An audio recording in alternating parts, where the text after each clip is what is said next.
All right, we got a 2011 Taco here, 5-foot bed. This is a pretty sweet build. A swing out bumper with a spare tire. He's got his own custom built drawer system. This guy's pretty decked out with molly panels. We got the gear vault with table.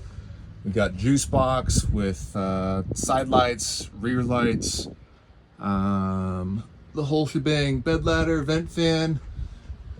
Pretty decked out build, beautiful rig. He's got the suspension upgraded with some heavy duty leafs, some Bilstein shocks, and it's holding the weight of the camper super well. So this guy is from Arizona. So if anyone is in the Tucson area and wants to check out what a Lone Peak is like, he said he's willing to show this baby off. So hit us up, DM us if you're interested. We'll send him on his way.